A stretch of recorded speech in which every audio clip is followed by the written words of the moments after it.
আম্মু এখন মাছগুলো কাটাকাটি করতেছে। এই যে যেহেতু মাছগুলো ছোট ছোট, এই জন্য মাছের মাথা এই যে আম্মু ফেলে দিচ্ছে।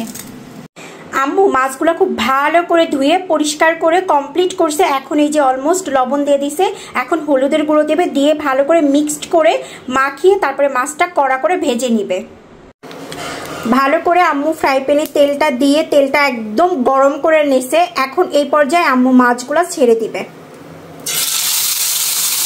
আমার এই মাছ ভাজার সময় যে একটা আওয়াজ হয় না, এই আওয়াজে অলমোস্ট আমার কলিজার কাপে মনে হয় তেল ছিটে আমার গায়ে লাগবে, এমন একটা ভয় লাগে।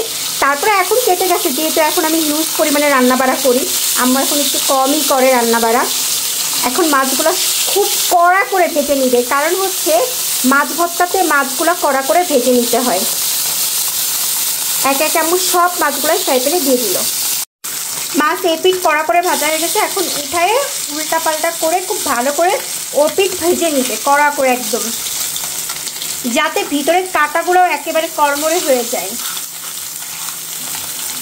আম্মুর মাছ ভাজা কমপ্লিট হয়ে গেছে। এখন ফ্রাই প্যানে ঝাল, পেঁয়াজ আর হচ্ছে রসুন দিয়ে দিবে।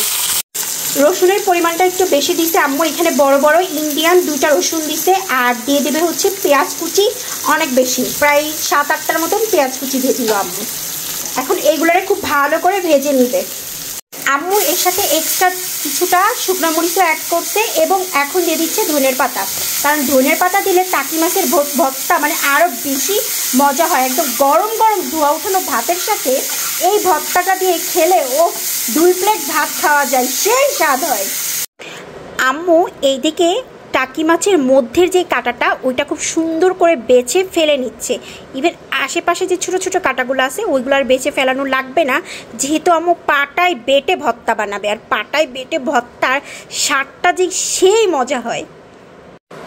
আমি আবার আম্মুর থেকে ছোট্ট টাকি মাছটা নিলাম, কারণ হচ্ছে আমার ভাজা মাছ খেতে খুব ভালো লাগে, এই জন্য একটু ট্রাই করে দেখলাম, এত মজা হয়েছে। আর আমার বাবা তো সম্পূর্ণ শৈশবে ফিরে যায় এই মাছগুলো ধরে নিয়ে আসছিল। আম্মু অলমোস্ট শুরু করে দিয়েছে ভর্তা বাটাবাটি করা, আর এটা হচ্ছে সব থেকে কষ্টের কাজ। কথায় আছে যেটার কষ্ট বেশি হয় সেই খাবারে নাকি স্বাদও বেশি থাকে। একদম সত্যি কথায় যে পাটায় বাটার ভর্তার স্বাদটাই অন্যরকম, একদম ধোয়া ওঠা গরম গরম ভাতের সাথে সেই হবে আজকে দুপুরবেলার খাবারটা। ফার্স্ট বার আম্মু বাটলো, বাটার পরে একটু সাবা সাবা ছিল, এই জন্য সেকেন্ড বার আবার বাটতেছে।